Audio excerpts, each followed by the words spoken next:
কবে আসবি, কবে ছুটি? চিঠিটা তার পকেটে ছিল ছেঁড়া আর রক্তে ভেজা। এরকম প্রত্যন্ত অঞ্চল থেকে যে জাতীয় পর্যায়ে যাবো আমরা, এটা তো আসলে ভাবতেও পারি নাই। হ্যাঁ, এটা আমাদের জন্য এটা খুবই গর্বের একটা বিষয়। স্ক্রিপ্টের মাধ্যমে তাৎক্ষণিক যে উপস্থাপনা করে মাননীয় প্রধানমন্ত্রীর দৃষ্টি আকর্ষণ করতে সক্ষম হয়েছে এবং তাদের মধ্যে কোনো জড়তা ছিল না। প্রধানমন্ত্রী তাদেরকে ডেকে নিয়ে আনন্দ প্রকাশ করেছেন। আমরা আসসালামু আলাইকুম। এখন আসছি কাপাসিয়া উপজেলার নাসেরা গ্রামে। কারণ এই গ্রামের একটি ছোট্ট মেয়ে সৈয়ারা লাবিবা, সে জাতীয় পর্যায়ে বেশ সুখ্যাতি অর্জন করেছে। আপনারা জানেন যে গত সপ্তাহে সে প্রধানমন্ত্রীর উপস্থিতিতে জাতীয় শিশু সপ্তাহ উপলক্ষে বিশাল একটি প্রোগ্রাম উপস্থাপনা করছে ঢাকার ওসমানী স্মৃতি মিলনায়তনে।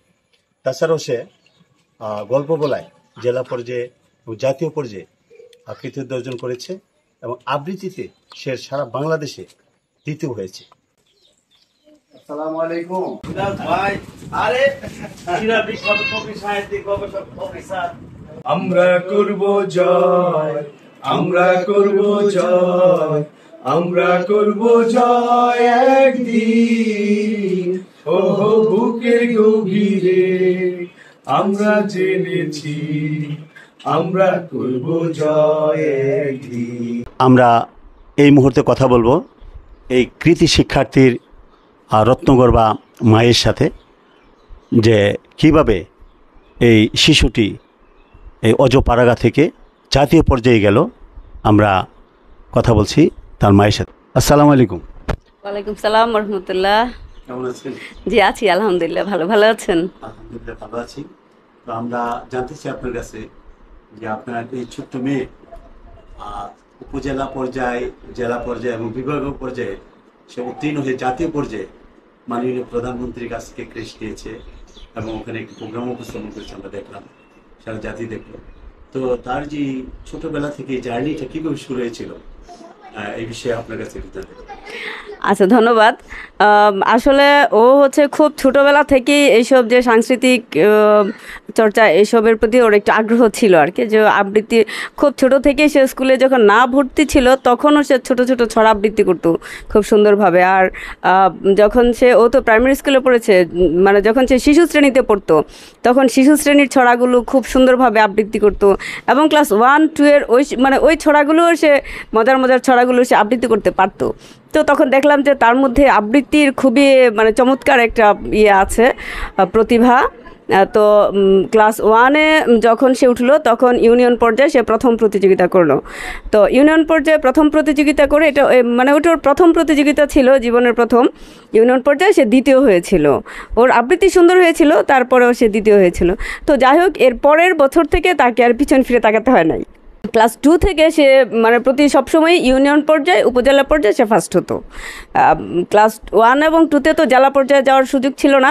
ক্লাস 3 থেকে যখন সে উপজেলা পর্যায়ে ফার্স্ট হতো তখন থেকে সে জেলা পর্যায়ে ফার্স্ট হতো। ক্লাস 3-4 সে হচ্ছে জেলা পর্যায়ে ফার্স্ট ছিল আবৃত্তিতে।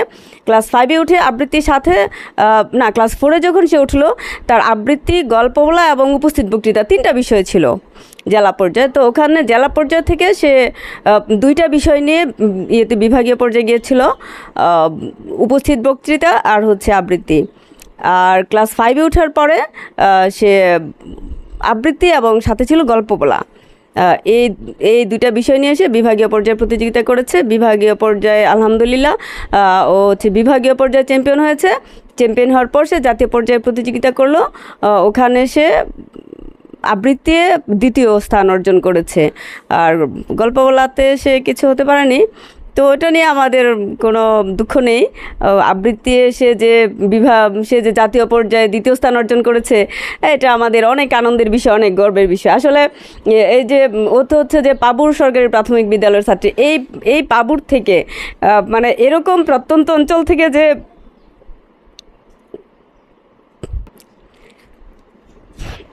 আসলে এরকম প্রত্যন্ত অঞ্চল থেকে যে জাতীয় পর্যায়ে যাবো আমরা, এটা তো আসলে ভাবতেও পারি নাই। হ্যাঁ, এটা আমাদের জন্য এটা খুবই গর্বের একটা বিষয় যে আমাদের মেয়ে এত চমৎকার একটা ফলাফল করেছে, জাতীয় পর্যায়ে স্থান করে নিয়েছে, এটা আমাদের জন্য খুবই গর্বের। আর সে এটার পাশাপাশি সে যে উপজেলায় বিভিন্ন জাতীয় প্রোগ্রামগুলোতে সে জাতীয় দিবস, তারপর হচ্ছে যে বিজয় দিবস, স্বাধীনতা দিবস, 21 ফেব্রুয়ারি, এইসব প্রোগ্রামগুলোতে উপজেলা পর্যায়ে সে সবসময় ফার্স্ট হতো আবৃত্তি। এটা ওর হচ্ছে আবৃত্তির আসলে মানে এক ধরনের ওর ইয়ে ছিল। সবাই বলতো আসলে যে এটা হয়তো সে তার বাবার জিন পেয়েছে। ওর বাবাও খুব ভালো আবৃত্তি করে, সবাই বলতো যে সে তার বাবার জিন পেয়েছে ওরকম আর কি। তো ওর যে আবৃত্তির যে প্রশিক্ষক, আমাদের সহকারী উপজেলা শিক্ষা অফিসার SM ফাতেমা, উনি ওকে খুব আন্তরিকতার সাথেই শিখিয়েছেন এবং উনিও বুঝতে পেরেছিলেন যে ওর ভিতরে একটা প্রতিভা আছে। সেজন্য উনি ওকে খুব যত্নও করতেন। ওকে মানে যত্নের সাথে শিখাতেন। উনি একজন শিক্ষক হিসেবে হয়তো বুঝতে পেরেছিলেন যে কার কত দূর প্রতিভা আছে, কতটুকু করতে পারবে। মানে সেজন্য উনি ওকে খুব যত্নের সাথে শিখাতেন। আর যে উনি যেটা শিখা দিতেন, পাশাপাশি আমি হচ্ছে বাড়িতে ওকে আর একটু ধরে দিতাম, একটু কোথায় একটু ঘাটতি আছে, কোথায় একটু ইয়ে করতে হবে, সেটা ওকে আমি ধরে দিতাম আর কি বাড়িতে। তো যাই হোক, যে মানে যে ফাতেমা আপার প্রশিক্ষণ এবং আমাদের যত্ন সচেতনতা সব মিলিয়েও আসলে মানে চমৎকার একটা ফলাফল করেছে। আমরা আসলে অভিভূত যে ওর এই ফলাফলে। অনেক অনেক ধন্যবাদ ভাবি আপনাকে। আপনার এই আনন্দ অশ্রু আসলে খুবই মানে কী বলবো, এটা খুবই ভালো লাগছে যে আপনি মেয়ের এই অভাবনীয় সফলতায় আজকে খুব চমৎকারভাবে বললেন, খুশি হয়েছেন, আনন্দ অশ্রু বিসর্জন করেছেন। সেটা আমাদের মনে থাকবে। এই সন্তানের যে অর্জন, সেটা শুধু মা বাবা হিসেবে আপনাদের নয়, এটা আমাদের গোটা গাজীপুর সুটা বাংলাদেশে সে আমাদের অহংকার। আমরা তার শুভকামনা করি। এ পর্যায়ে আমরা কথা বলবো এই কৃতি শিক্ষার্থীর গর্বিত পিতা, গাজীপুরের খ্যাতিমান উপস্থাপক এবং তারাগঞ্জ স্কুল অ্যান্ড কলেজের সহকারী অধ্যাপক, বিশেষ সাংবাদিক গবেষক জনাব শামসুল হুদা লিটন সাহেবের কাছে। ওনার কাছে জানতে চাইব যে তার এই সন্তানের যে জার্নিটা, এই জার্নিটা কীভাবে শুরু হয়েছিল এবং এই যে বিরল কৃতিত্বের সাক্ষ্য রয়েছে, এই বিষয়ে তার অনুভূতি। আসসালামু আলাইকুম। আমি সর্বপ্রথম মহান আল্লাহর কাছে কৃতজ্ঞতা প্রকাশ করছি। অভিনন্দন জানাচ্ছি SS মিডিয়া, বাংলাদেশের অন্যতম সোশ্যাল মিডিয়া SS মিডিয়া, এবং পল্লী টিভির কলাকুশলী এবং সাংবাদিক বৃন্দ সবাইকে আমি আমার পরিবারের পক্ষ থেকে শুভেচ্ছা জানিয়ে বলতে চাই যে সাইয়ারা জান্নাত লাবিবা আমার ছোট্ট মেয়ে। তো শিশুকাল থেকেই তার মধ্যে সংস্কৃতি, আবৃত্তি, চিত্রাঙ্কন সহ বিভিন্ন কথা বলা, এইগুলির একটা নান্দনিকতা ছিল। তার আগে বলতে চাই, আমি আমার ছাত্র জীবনে বিভিন্ন আবৃত্তি, উপস্থাপনা, বক্তৃতায় বিভিন্ন পুরস্কার পেয়েছি, সনদ পেয়েছি। তা আমি সবসময় প্রত্যাশা করতাম আমার ছেলেমেয়ের মধ্যে এর যদি একটা বিকাশ ঘটে। তো আমার 3 ছেলেমেয়ের মধ্যে সে ছোট। তা আমি সবসময় প্রত্যাশা করি যে আবার যে স্বপ্ন, এই স্বপ্নগুলো আমার কোনো না কোনো ছেলেমেয়ের মধ্যে এটা অবশ্যই প্রস্ফুটিত হবে। তো আমি আমার ছোট্ট মেয়ের মধ্যে এটা দেখতে পাই। তো ছোট্ট অবস্থায় তার ছড়া, কবিতা, আবৃত্তি, গল্প বলা, উপস্থিত বক্তৃতা, কথা বলা এবং গল্পের বই পড়া, এগুলি তার একটা নেশা ছিল। আমি তাকে বিভিন্ন ধরনের গল্প বই এনে দিয়েছি, কবিতার বই এনে দিয়েছি। ছোটো কাল থেকেই সে একটা পারিবারিক লাইব্রেরির ভিতরে লেখাপড়া করার একটা সুযোগ পেয়েছে। সেখান থেকে সে ইউনিয়ন পর্যায়ে, প্রতিষ্ঠান, উপজেলা এবং জেলা পর্যায়ে বিভিন্ন ধরনের প্রতিযোগিতায় আমরা অংশগ্রহণ করেছি। 21শে ফেব্রুয়ারি, 26শে মার্চ, 16 ডিসেম্বর, বিভিন্ন ধরনের জাতীয় অনুষ্ঠান এবং স্থানীয় অনুষ্ঠান, বিভিন্ন পৌষ মেলা, ডাক্তার শহীদুল্লাহ শিকদারের আয়োজনে 3 দিনব্যাপী পৌষ মেলায় সেখানে আবৃত্তি, সেখানে চিত্রাঙ্কনে, স্কুলের বিভিন্ন চিত্রাঙ্কনে, উপজেলা পর্যায়ের বিভিন্ন চিত্রাঙ্কনে, কবিতা আবৃত্তিতে ভালো করে। তো সেহেতু আমরা একজন আবৃত্তি উপস্থাপক, আমাদের সহকারী শিক্ষা অফিসার SM ফাতেমা, তিনি একজন প্রশিক্ষক। আমি ম্যাডামের সাথে তার আম্মা কথা বলে এবং সেখানে সে সপ্তাহে 1-2 দিন সময় দেয়। একটি কথা না বললেই নয়, সাইয়ারা জান্নাত লাবিবার মা পাবু সরকারি প্রাথমিক বিদ্যালয়ের প্রধান শিক্ষক। সাইয়ারা জান্নাত লাবিবা তার ছাত্র এবং তার মেয়ে মায়ের কাছে সে লেখাপড়া করে। কাপাসিয়া থেকে প্রতিদিনই পাবু যেতেন এবং আসা যাওয়া করতেন। তাহলে মা প্রধান শিক্ষক, মা আবার মা। তো সে মাতৃস্নেহ এবং ছাত্রের স্নেহ দুইটার সমন্বয়ে মিথস্ক্রিয় সন্তানকে গড়ে তোলার জন্য চেষ্টা করেছে। তো আমি এই কৃতিত্বের জন্যে তার মাকে ধন্যবাদ জানাবো, অভিনন্দন জানাবো এবং তার শিক্ষা প্রতিষ্ঠানের শিক্ষকদের, বিশেষ করে তার শিক্ষা গুরু, তার আবৃত্তির শিক্ষাগুরু এস.এম. ফাতেমা, যিনি সহকারী শিক্ষা অফিসার কাপাসিয়ার, তার আন্তরিকতা, ঐকান্তিক প্রচেষ্টা এবং তাকে গড়ে তোলার পিছনে, আবিষ্কারের পিছনে তার গুরুত্বপূর্ণ ভূমিকা ছিল। আমি তাকে কৃতজ্ঞতার সাথে স্মরণ করছি। গত বছর জাতীয় পর্যায়ে জাতীয় শিশু প্রতিযোগিতা হয়েছিল জাতীয় শিশু একাডেমিতে। শিশু প্রতিযোগিতায় সে ঢাকা বিভাগে তৃতীয় হয়েছে। সেখানে ঢাকা বিশ্ববিদ্যালয়ের অধ্যাপকরা বিচারক ছিল। সেখানে 2-3 দিন সেখানে থেকে সে অনুষ্ঠানে অংশগ্রহণ করেছে। গত 2 বছর যাবৎ সে ঢাকা বিভাগীয় পর্যায়ে প্রতিনিধিত্ব করছে 4র্থ শ্রেণী এবং 5ম শ্রেণীতে। তো আমি তাকে একটা ফাইল করে দিয়েছি বিভিন্ন পুরস্কার স্থনদের জন্যে। এইগুলি আমার কাছে বাবা এসে ভালো লাগে। ইতিমধ্যেই প্রায় 20-এর অধিক সনদ, জাতীয় পর্যায়ের সনদ এবং সরকারি বিভিন্ন প্রতিষ্ঠানের সনদ সংগ্রহ করেছে। আশা করি এগুলি আপনাদের দোয়ায় এবং আগামী দিনের তার প্রচেষ্টা এবং সকলের সহযোগিতায় সে ভালো পর্যায়ে যাবে সে প্রত্যাশা করছি। আপনাদের সকলের দোয়া কামনা করছি।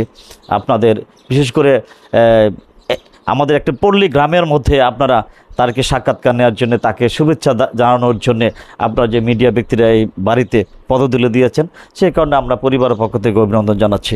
আমরা মহান আল্লাহর কাছে স্যারের সাফল্য কামনা করছি, আপনাদের সুস্বাস্থ্য কামনা করছি। কিন্তু আমরা লক্ষ্য করছি সে শুধু জাতীয় পর্যায়ে দ্বিতীয় হয়েছে সেটা নয়, মাননীয় প্রধানমন্ত্রীর উপস্থিতিতে সে উপস্থাপন করেছে।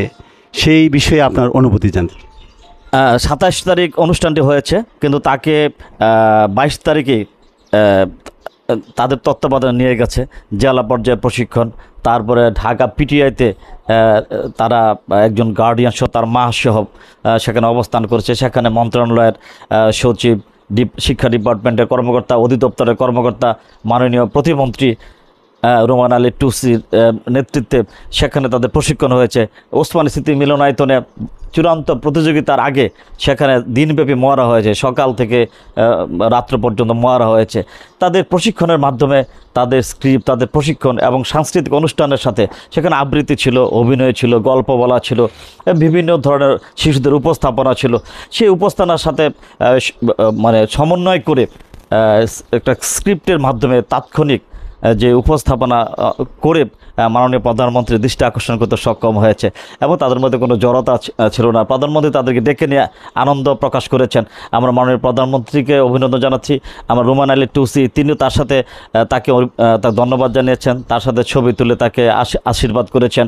আমাদের মাননীয় কাপাসিয়া উপজেলার সাংসদ সিমিন হোসেন রিমি, তিনিও খুশি হয়ে সাইরা জান্নাত লাবিবাকে ডেকে নিয়ে তাকে আদর করেছেন। অনেকেই তাকে আদর করছেন, শুভেচ্ছা জানাচ্ছেন, অনেকে ব্যক্তিগতভাবে সোশ্যাল মিডিয়াতে ছবি দিয়ে প্রশংসা করছেন। আপনারা আজকে ছুটে এসেছেন, সব মিলে সকল মানুষের প্রতি আমার কৃতজ্ঞতা প্রকাশ করছি।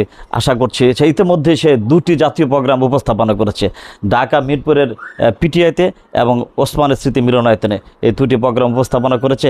এর আগে কাপাসিয়া উপজেলার জাতীয় প্রোগ্রামগুলি, সাংস্কৃতিক অনুষ্ঠানও আমার এস.এম. ফাতেমা ম্যাডাম তাকে অনুষ্ঠানের উপস্থাপনার সুযোগ দিয়ে তাকে ওইভাবে গড়ে তোলার চেষ্টা করেছেন। আমরা আশা করি উপস্থাপনা শিল্প এবং আবৃত্তি শিল্প এবং গল্প বলা শিল্প এবং কথা একটি আর্ট, একটা শিল্প। মহান আল্লাহ বলেছেন তোমরা সুন্দর করে কথা বলো এবং মানুষকে সুন্দর করে বোঝাও। আমরা আশা করি তার এই কণ্ঠ, তার এই আবৃত্তি, তার এই মেধা প্রতিভা সমাজ কল্যাণে, মানবতার কল্যাণে, মানুষের কল্যাণে, শিক্ষার কল্যাণে ব্যয় হবে।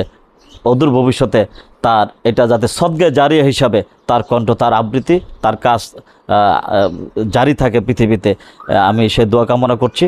তার এই মেধা এবং প্রতিভা মানব কল্যাণে সে নিয়োজিত করবে, সে প্রত্যাশা বাবা হিসেবে সন্তানের কাছে। এ পর্যায়ে আমরা সাইরা জান্নাত লাবিবার কণ্ঠে একটি আবৃত্তি শুনব। মাগো ওরা বলে, লিখেছেন কবি আবু জাফর ওবায়দুল্লাহ।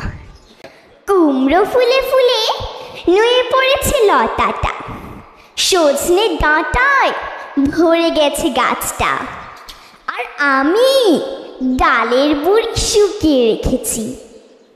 খোকা, তুই কবে আসবি? কবে ছুটি? চিঠিটা তার পকেটে ছিল ছেঁড়া আর রক্তে ভেজা। মাগো, ওরা বলে সবার কথা কেড়ে নেবে, তোমার কোলে শুয়ে গল্প শুনতে দেবে না। বলো মা, তাই কি হয়? তাই তো আমার দেরি হচ্ছে। তোমার জন্য কথার ঝুড়ি নিয়ে তবেই না আমি বাড়ি ফিরব। লক্ষ্মী মা, রাগ করো না, মাত্র তো আর কটা দিন।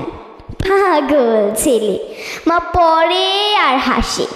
তোর উপরে রাগ করতে পারি?